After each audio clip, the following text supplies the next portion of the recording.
Bonjour, jour 1 du classique tennis tour. Alors j'ai le plaisir de retrouver Marcel Campion. Bonjour Marcel. Bonjour. Vous êtes un fidèle, non? Oui, toujours. C'est un copain, hein, Monsieur Bim. Alors, on se connaît depuis longtemps. Je suis tous ses concours. Très bien. Alors, est-ce que vous êtes aussi un peu en pause avant les futures élections municipales? Disons que je reprends des forces pour être prêt à l'attaque. Oui, au mois de septembre, on va attaquer dans le dur, puisque les élections, c'est au mois de mars. On a 6 mois quand même à partir du mois de septembre. Et je présenterai ma liste avec tous les candidats en deuxième quinzaine de septembre, c'est prévu.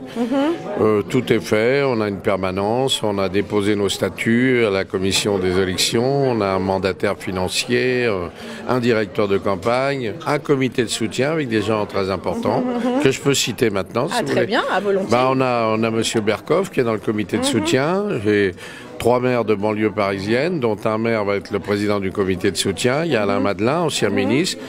Il y a l'ancien secrétaire général de la mairie, M. Bernard Blette. Beaucoup de personnalités qui sont là et qui vont me soutenir parce qu'on a décidé d'essayer, la société civile, de bouger les choses à Paris. On ne peut pas laisser ça en l'état parce que Paris, c'est un désastre. Alors Marcel, je sais que vous avez fréquenté de nombreux hommes politiques. Est-ce que ça vous a appris des choses? Est-ce que vous avez déjà préparé ou j'ai l'impression que vous parlez déjà comme un homme politique? Ça m'a préparé, bien sûr, puisque je connais des hommes politiques depuis à peu près 60 ans, c'est vous dire.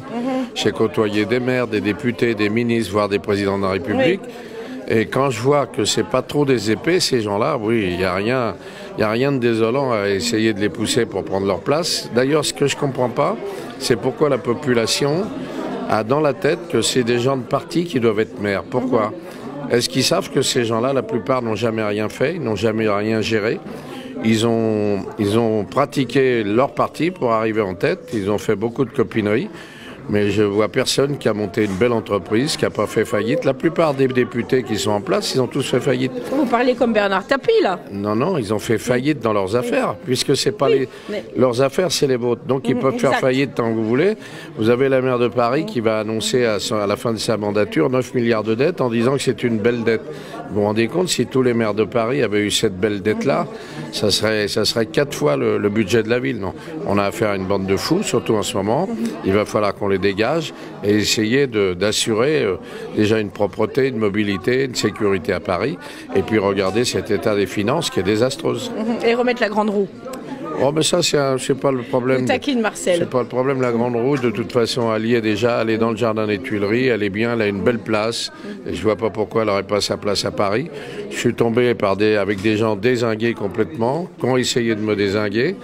Mais moi, je suis un résistant, donc leurs propos n'ont aucune valeur. Mon élection à Paris va faire bouger les choses. Alors, rendez-vous en septembre. Merci, Marcel. Merci.